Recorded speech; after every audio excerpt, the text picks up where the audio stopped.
नमस्कार मंडळी. झाली आहे सकाळ. पुन्हा 8 वाजता. हे बघा माझं पिल्लू, तो पण वळवळ करतोय. तो पण उठेल आता. नंतर घेतला चहा आणि बिस्किट आणि टोस्ट. आज जरा आभाळच आहे आमच्याकडे. ऊन कमी आहे, जरा बरं वाटतं आहे. मग फ्रेश झाले.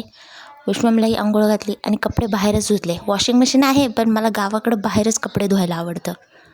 मग काय आज होता प्लॅन, मटकीची भाजी. सगळ्यांची आवडती. असं कोणी नसेलच की त्याला मटकी नाही आवडत. मग काय कांदा जिरेल आपली फोडणी देऊन घेतली. टोमॅटो कढीपत्ता हा सगळ्यामध्ये टाकायचाच, खूप हेल्दी असतो. मग त्यात गेले टोमॅटो पण मस्त फ्राय करून घ्यायचा, मऊसूत होऊ द्यायचा.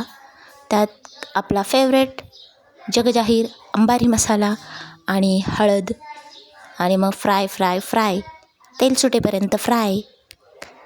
आणि मग त्यानंतर टाकायची त्यात धुतलेली मटकी. खूप चविष्ट बनली होती काल.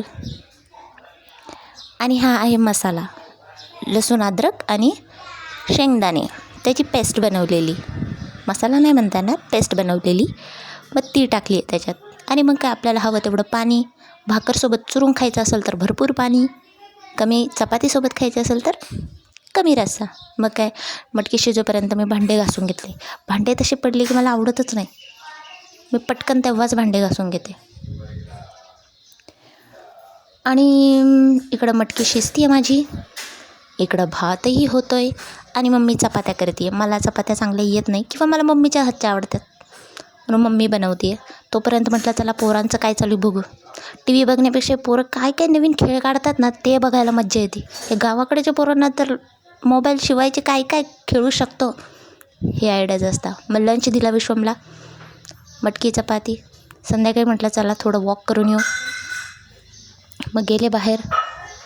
हे बघा गावाकडं आमच्या वातावरण. हे पोरं चिल्लर पार्टी जमली आहे. यांची IPL सुरू झाली आहे. मस्त खेळतात, बघायला मजा वाटते. लहानपणात आपलं लहानपण आठवतं. आमच्या मुलीचा डान्स सुरू आहे, त्याला ब्लूटूथवर डान्स.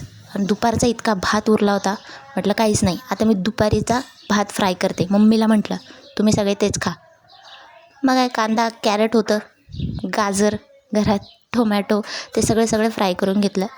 आणि त्यात ना मॅगी मसाला टाकायचा भात फ्राय करतात. एक नंबर लागतो भात. आणि त्यात लहान मुलांना तर खूप आवडतो.